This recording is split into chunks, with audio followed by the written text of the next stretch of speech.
दोस्तों, अगर आप टूरिज्म इंडस्ट्री में काम करते हैं या फिर टूरिज्म इंडस्ट्री में करियर बनाना चाहते हैं तो आज का वीडियो आपके लिए बहुत ही रोचक होने वाला है, क्योंकि आज हम मिलेंगे उस इंसान से जिसने टूरिज्म इंडस्ट्री में वीजा ऑफिसर के तौर पर सिर्फ 9,000 रुपए महीना की सैलरी के साथ अपना करियर शुरू किया और अपने देश की टूरिज्म की सर्वोच्च organisation tourism authority of Thailand में डेप्यूटी गवर्नर के पद पर पहुंचे, जिनका मानना है कि अगर किसी को यह महसूस होता है कि कुछ करना उसके लिए संघर्ष है तो उसे वो काम नहीं करना चाहिए और उस काम को छोड़ देना चाहिए।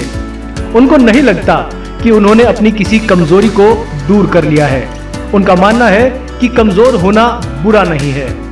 तो आइए चलते हैं उनके पास, जिनका पूरा नाम है छत्तान कुंजारा ना अयोध्या, जो कि टूरिज्म अथॉरिटी ऑफ थाईलैंड के एशिया और साउथ पैसिफिक मार्केट के इंटरनेशनल मार्केटिंग के डेप्यूटी गवर्नर हैं। So what has been your story of struggle and success for reaching here where you are today? Because this is always a dream to reach to this level for millions of people, definitely. Okay. I wouldn't say it has been a struggle. It has, gone through the motions.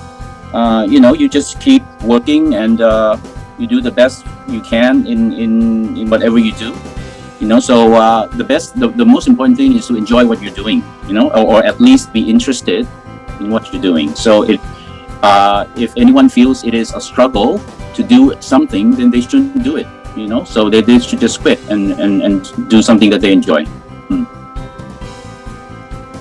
Certainly.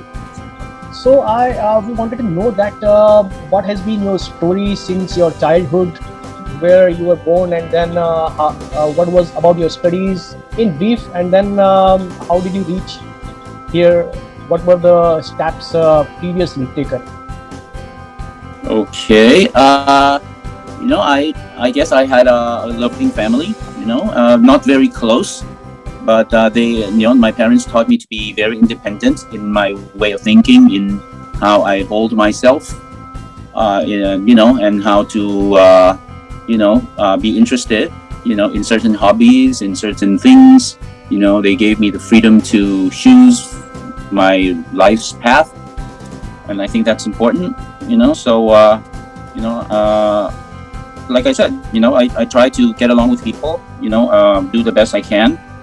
But most of all, you have to have confidence in your beliefs. Okay, and I think I've relied on that confidence. I've relied on that moral compass within me, to do the right thing. Okay, and hopefully, not get yourself or others in trouble. So that's what I live by. Did your mind divert in your young age? Most of the youth, they get diverted from their goals when they're in their youth.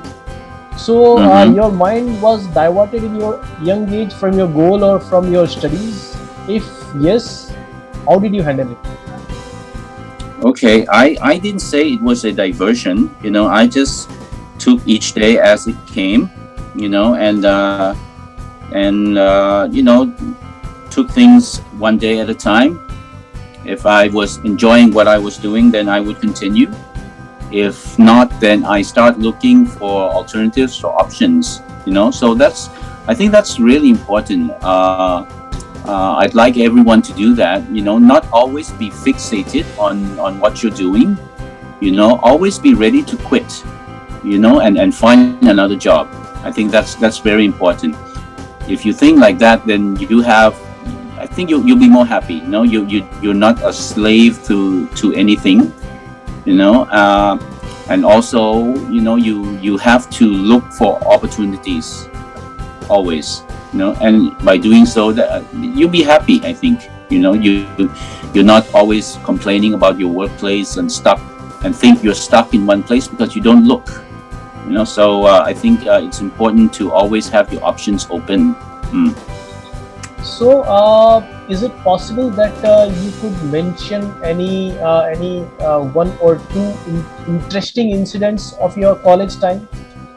if you could remember some interesting or learning or funny incidents.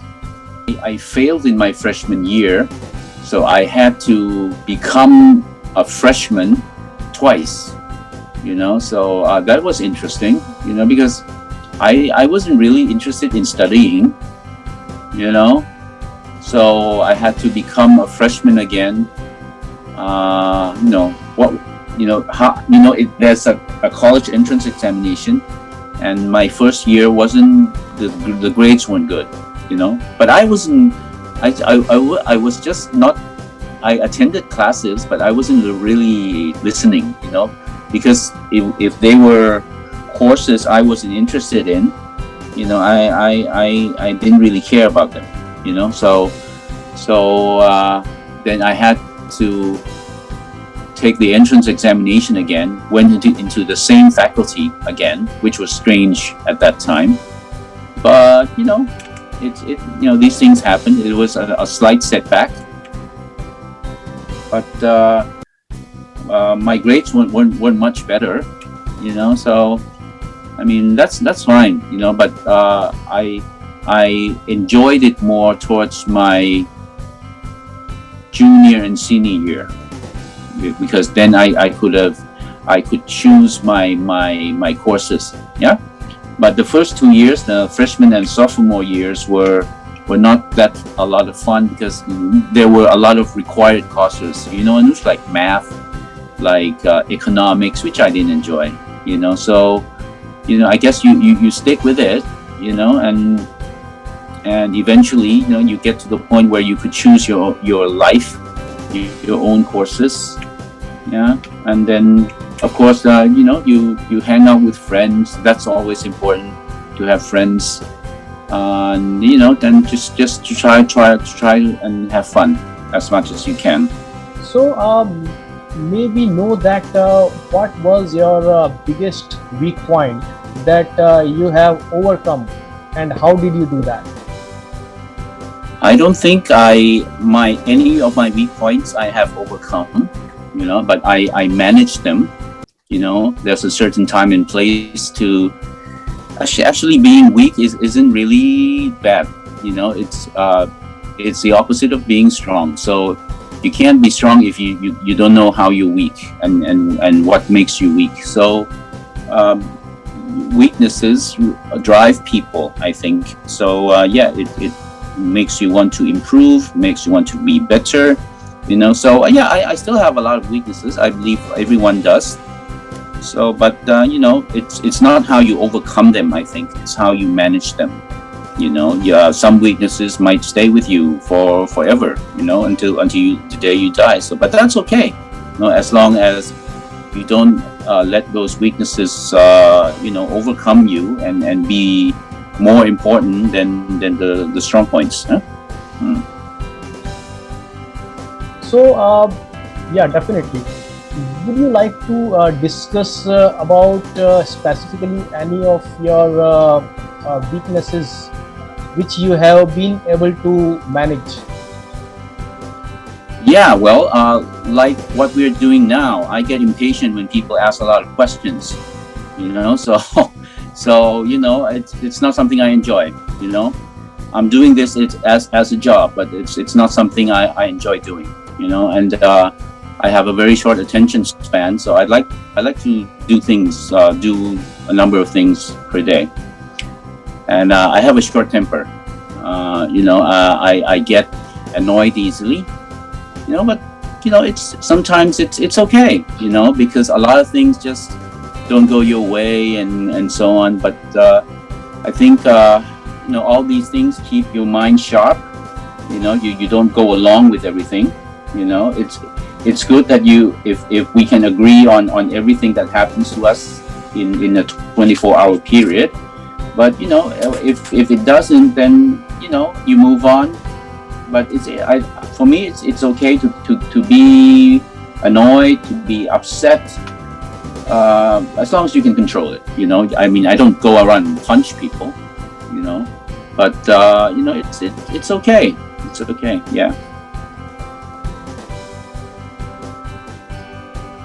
So it is said that we should choose our career on the basis of hobby or our interest. What did you choose and why? It wasn't a hobby, but I guess if you say interest, it can be, travel, because I've been traveling since I was young. So yeah, to see new places, to learn new things, meet new cultures. Yeah, that I guess if you put it that way, that's an interest. So yeah, it's something I still enjoy doing. Of course I don't travel as much as in my younger days, but whenever I travel, it's always enlightening, Anush, and so it's like I said, you should always find something that you enjoy doing. Whether it may be not 100% enjoyable, each and every day, but if in the process of doing it you enjoy it, then that's fine. It's better than doing work that you are forced to do, or because you need the money. I mean, of course everyone needs the money, but if it's also something you enjoy, then you last longer. So maybe know that what was your first job and how much was your first salary? Okay. First permanent job was here at TAT as International Relations Division. Drafting letters, drafting speeches, that sort of thing in English. First salary was, you convert this into rupees now, 3,800 baht. Yeah, it's nearly 9,000 rupees, 8,900. Okay. And if we talk about, you just spoke about the permanent job, but have you had work before TAT as well? Yes, I was for a few months. I was working at the consulate of the Japanese embassy in Bangkok as a visa officer. Receiving and checking visa applications for people who wanted to go to Japan, but only a few months. So how was your experience during that time? It was your first job, and yeah, it was really good. I was lucky. It was very enjoyable. Very, very good boss, very good colleagues. Short time, but it was interesting to learn to work with people of other countries. So I thought it was a good start for me. Yeah. दोस्तों, आज के episode में इतना ही। इस video के अगले episode में हम देखेंगे कि क्या हमें ना चाहते हुए भी कोई काम करना चाहिए या नहीं। क्या जिंदगी में काम ही सब कुछ है या कुछ और भी है जिंदगी के मायने। जिंदगी में बुरे समय का सामना किस तरह करना चाहिए, और इसके अलावा और भी बहुत सी रोचक बातें। कोशिश, कोशिश और फिर से कोशिश। कोशिश करने से ही जीत जाएंगे हम। अगर आपको ये वीडियो पसंद आया तो इस वीडियो को जरूर लाइक करें और चैनल को सब्सक्राइब करना ना भूलें।